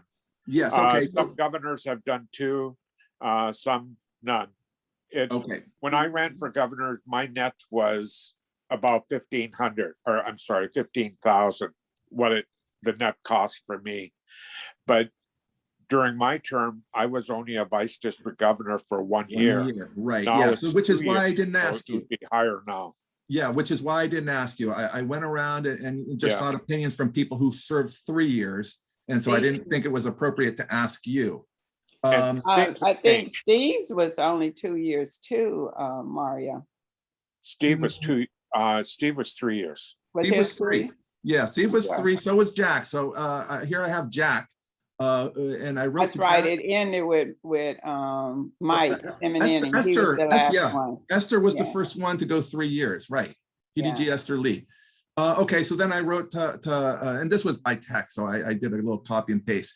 To have a great and successful governor year, and we wouldn't expect anything less. The candidate will spend between 30 and 40,000, beginning as second vice district governor to the end of the district governor year, including farewell and appreciation event. He also mentions candidates' district fundraisers, which have disappeared over the years. I don't know who the last one was to have a district fundraiser. Perhaps it was Steve. I'm not sure. Anyone remember? It may have been Steve's. I know I didn't do one. I didn't do one either, and actually probably should have done it. But in any case, you know, that is something that is certainly within the realm of possibilities. Nick, is that something that's done in your district? It used to be. I had one for 1,500. Our problem was Kumar, myself, and Doug were caught with a Derek running for international director, and everybody's focus was on him. Yes. And so okay. we kind of complained about that. Okay. All right. But anyway, that gives you an idea of, and, you know, you can go ahead and you can consider, you know, the cost of running for district governor, vice district governor, and doing the 3-year terms. Obviously, you know, we're looking at least in the $10,000 to $15,000 range. And I think I would encourage having those, having the club or someone doing a fundraiser, which I think is a great idea. And I don't think, and I got a comment here from Yvonne, I think PDG Macy was the last one to do a fundraiser. Okay, Yeah. so there's that answer. So again, it's a great idea, and maybe that's one way to cut down on costs. And so anyway, that was a frank discussion of the cost of doing this. So Mario, they also need to keep in mind their uniforms, the polo shirts, the things they provide to their cabinet. And at the end, like they said, the appreciation when you have it, a lot of the gifts, even though there is money in the budget for that, it still usually is not enough. So there's still money that you will be spending out of pocket. At least I did. So, I mean, it can be quite costly, and you need to keep that in mind if you elect to do this. And I encourage them, if they can do fundraisers, because I spent anywhere out of pocket close to 20,000 up, my personal money. And you did that in 2 years. Yes. Right. Okay. Thank you, Lydia. It's about 11:45, so I'm gonna move on, and we can stick around for questions and answers afterwards. But let's move on. And again, I just put these down as far as district governor must-dos. Of course, supporting and encouraging the clubs, looking to develop new leaders, always looking to see who your replacement is going to be, encouraging them. You know, someone handed me a photograph with 3 lines together doing something. I looked at it and I said, I see 3 future district governors. You know, just encouraging, growing the district. That is a big to-do thing for the district governor. Protect the district. A lot of people will be looking to get their favorite thing done. And you always have to keep in mind that you have to protect the district from any liability, any commitments. If you think it's a good idea and something that should be done, by all means, go for it. But, you know, look to protect the district. And the last thing I put here is develop a thick skin, because you do let yourself in for a little bit of criticism. You know, you just have to accept the criticism and laugh it off, or accept it and change because of it. But in any case, you can't let it affect you too much. it's easy to throw slings and arrows from the sidelines. And if you weren't doing it, why didn't they step up, sort of thing. But in any case, just take it with a grain of salt, or take it seriously. But, don't let it affect your outlook and the way you serve. Just continue to do your work. This is something standard that I generally put in. Don't be afraid of failure. I put this in for the club presidents. I just kept it for the district governors. Don't be afraid of failure, because it really, you cannot fail.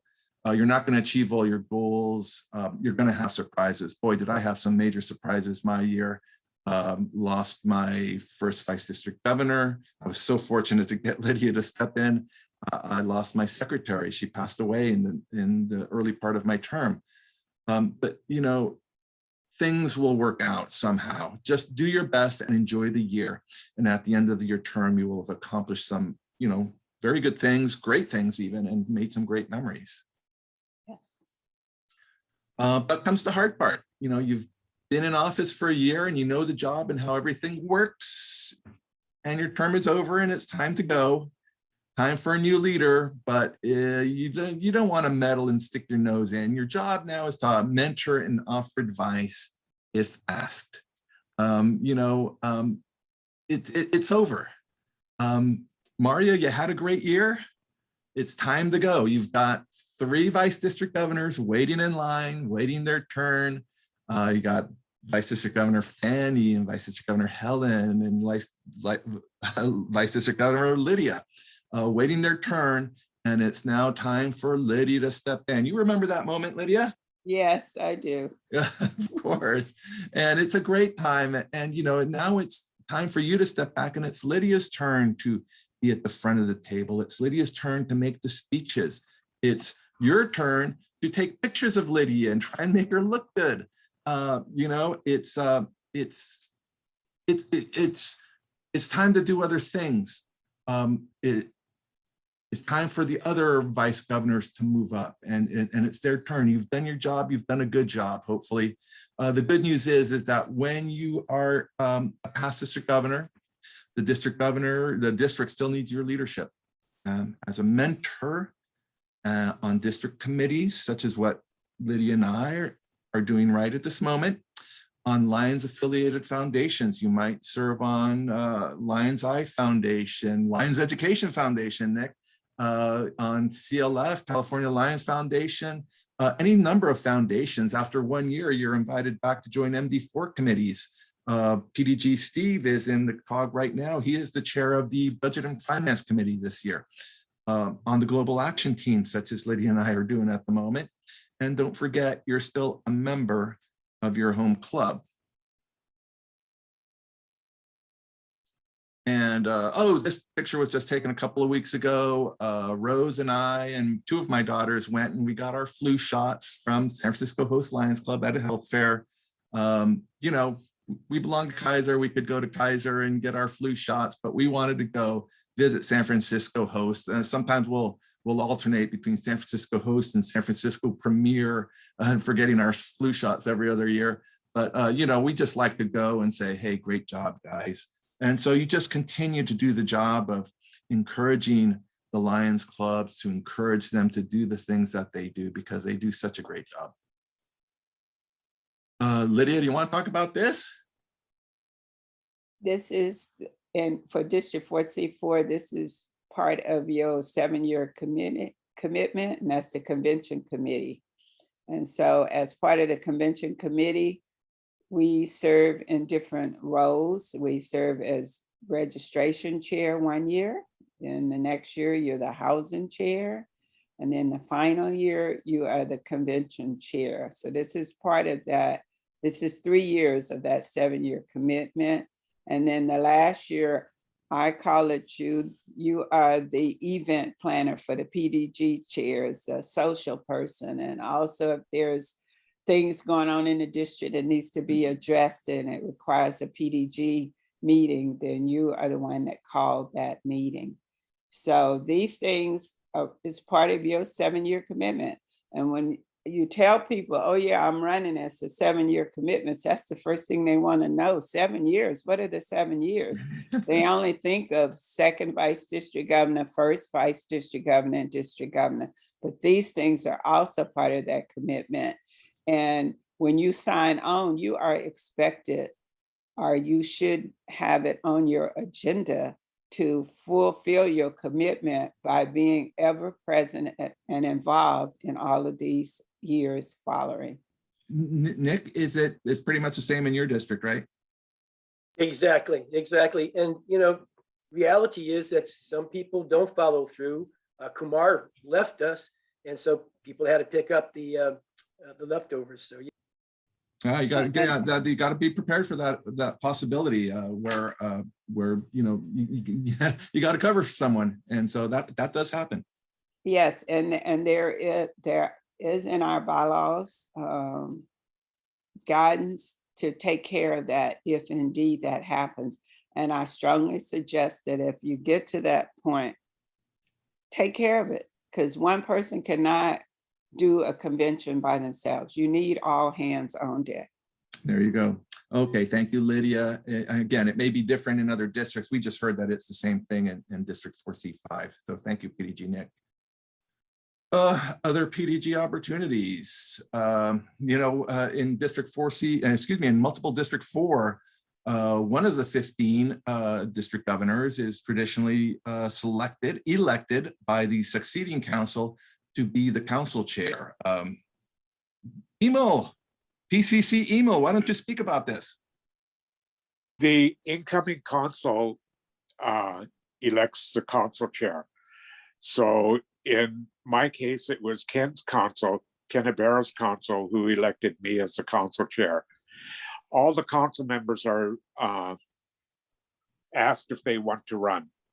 And in my case, there were 3 council chairs who ran, and I was fortunate to be the one selected. The council chair presides over the council. The council chair actually is part of the council. They have a vote on everything that goes into the council. So they should be part of the district council. It's a very fun position. It was an expensive position for me because there was a lot of expenses. I went down to the MD4 office on a monthly basis. I drove down every month. I'd leave at about 2 o'clock in the morning, get there at 9, and then drive back in the afternoon. It was a fun position. You got to see a lot more interaction with international, because there were issues I came up, we tied in with international and confirmed a lot of things. You have to learn more about the policy and procedure manual and the constitution of the multiple district, and you follow that pretty much by the letter.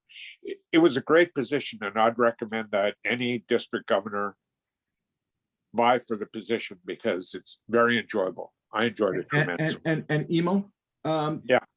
Basically, the job is to provide counsel and guidance to the succeeding, to the 15 district governors. You've sat in the chair as a district governor, you have the experience, and so you know you provide some guidance and counsel to the governors. They make the decisions, or you have a vote along with them.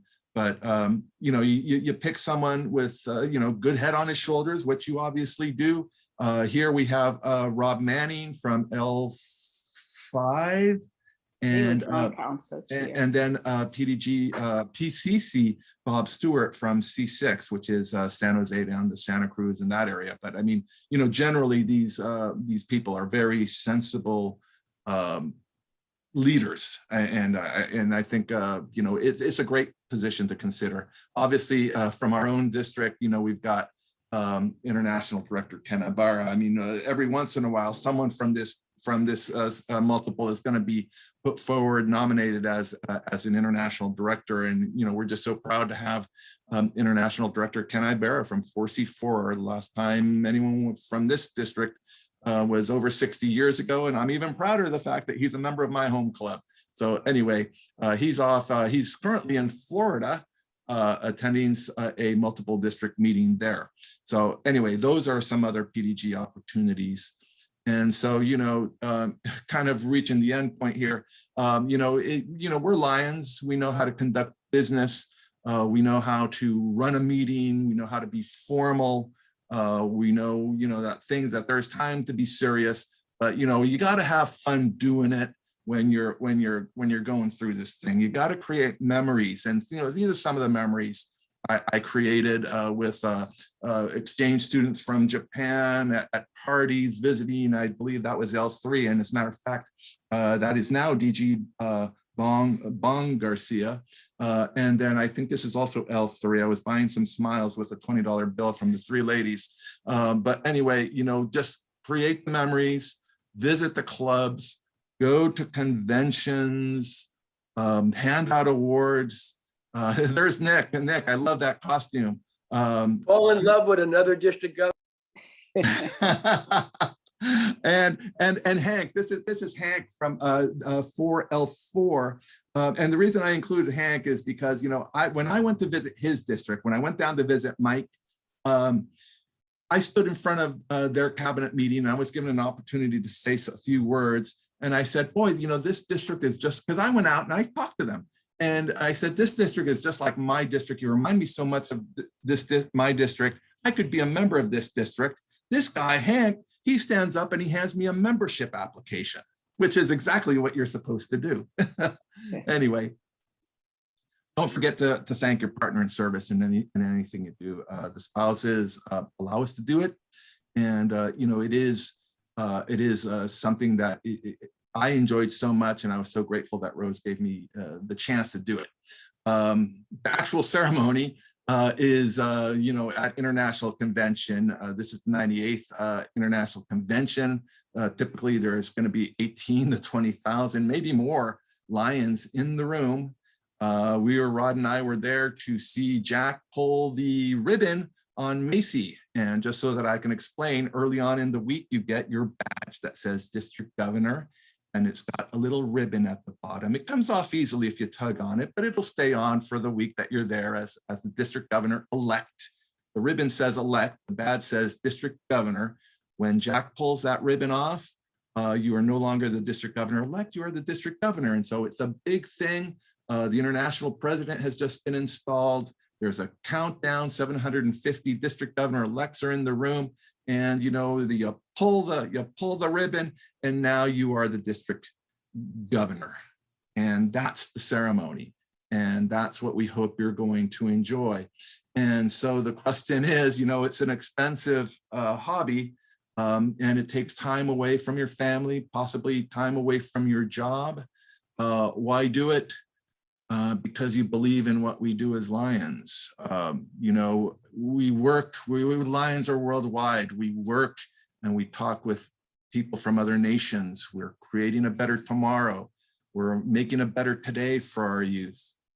We're working to help people live longer lives and improving our environment, reaching out to people who can't help themselves or not in a position to help themselves. We help victims of disasters. We help families and children who can't afford their school supplies. We bring food to the hungry, and we do it all as a team. We do it as Lions together. This is what we do. We serve. I mean, when you're a district governor, when you're a vice governor, you see all these projects, you see all these activities, and you're in the middle of it.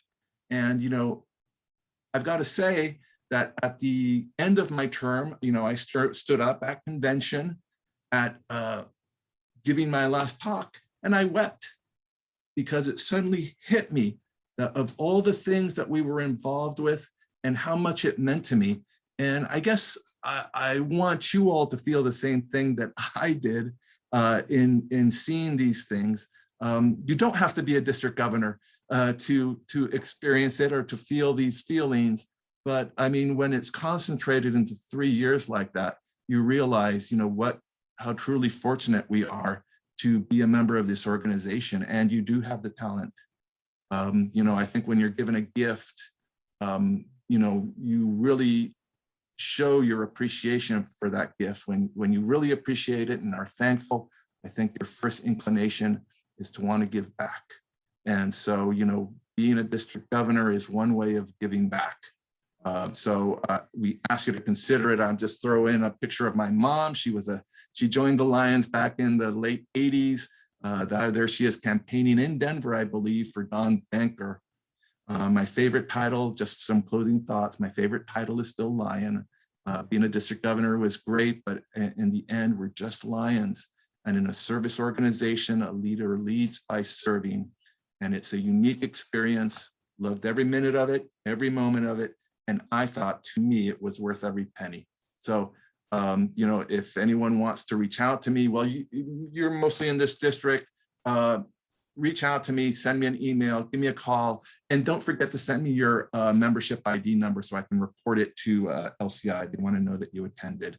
And so I thank everyone for being here. Thank Lydia for being my co-presenter, Fanny, Emil, Nick, all of you who came. We could spend some time chatting. I'll unmute everyone, and anyone who wants to talk can now. Where do I do that? I do that under participants. You know what? I don't know how to ask to unmute. They can unmute Just press your themselves. space. Yeah, just press your space bar if you want to ask any questions. Right. But I mean, basically, just thank you all for being here and for even giving it some consideration, because like I said, it was emotional for me, and I just wanted to share that with you. Nick, what was your experience? Well, I want to thank you for doing this. I was making all kinds of notes last night, and then as you were speaking, I was making notes, and you, Lydia, hit everything I had down here. So congratulations on doing that. I think you get a great presentation here, and anybody running for district governor really has a good insight. The one thing that I would add, two things maybe. First one is I searched out a credit card, and I was able to get a credit card through a US bank, and it was a Lions credit card. And so anything I spent, a percentage went to Lions International. And I had that for the entire time. So I put everything there on that card, so I knew exactly what was going on. The part that worked for me was that, and you've got to be careful, you get your reimbursement check. Oh, I'm a little short this month, I'm just going to spend this. No, you can't do that. You've got every reimbursement that comes in, you have to pay off the debt, and that helps. Because if you don't, then at the end, you're going to have something bigger there. The one other thing I'll leave you with is that my second vice district governor, first time we went out as a group, she stood up, she said, "Hi, I'm Lion Sarah Inlow, serving as your second vice district governor." And I went, bingo, that's absolutely right. And the rest of the year, when we stood up, we said that, and they picked it up, and they're still saying it in our district right now. We serve as, we're not the district governor, we are serving as a district governor. It's a temporary position. So anyway, congratulations on putting this on. Really enjoyed it. Immediate past district governor, Fanny, any words? This is a great presentation, very informative, and I wish more people will replay this. It's really good. I had the fortune to be substituting Liz Croak as the instructor for her session at the most recent vice district governor training. So one of the things that from there I want to share with you was that resources, and the resources come from the training, come from material, on all the levels, and also from people. And the people that we are here surrounding us, you, Mario, Lydia, Nick, PCC, you're all great, our great resources. And I have to thank, I have one more thing is that choose well. I think that one person cannot do so much as a DG, as any leader. It's your team. So I was so lucky to have Yvonne, Denise, PCC, Emo. I mean, these are the people that make yours a successful year. And then you learn from them too. So that's just my, I feel so blessed and appreciative and have the opportunity like all of you. DG is a good journey. Thank you, PDG Fanny. PCC email, words of wisdom. Great presentation. Thank you very much for doing it. You covered everything. The only thing I would say is that one of the biggest positions or one of the biggest jobs as a district governor is developing members within your district to take and promote them and develop them to take and grow within Lionism and take positions on within the district and within the multiple. I mean, we have a lot of talented people and we need to help them grow. Absolutely. It's one of the most fulfilling positions I've ever had in Lionism is being district governor. And I can't thank the district enough for taking and supporting me in doing that position and both running and everything after it. I really enjoyed it tremendously. I'd recommend it for anybody. Thank you for the presentation today. Thank you, PCC email. PDG Lydia, final thoughts. Well, my final thoughts is I encourage anyone that have the will, the skills, and also the time, because it's important that you have the time to run for district governor. And just know that you have district governors, past district governors in this district that are always there, available and willing to assist you. And you can count on me as being one of those. So it was a great job. I loved doing it as district governor. Yes, it was time consuming. And yes, you know, there was challenges, but that's part of life. So if you really want to serve, one of the greatest ways that you can serve the Lions organization is to become a district governor and get engaged on all levels. Terrific. Thank you, PDG Lydia. And so again, I will thank everyone and ask one more time if anyone has any questions or any further topics they wish to discuss. It's about 10 minutes after 12. We did run a little bit long, but thank you all for coming and thank you for considering this position. And once again, I can only say that, gosh, 3 of the best years I ever spent in my life were the years as a district governor or vice governor. So thanks very much. Yes, sir. Mario, Yes, sir. I'd like to say something real fast. I really appreciate what you and all this seasoned veteran Lions are doing. Lion Lydia, Denise, Emil, Yvonne.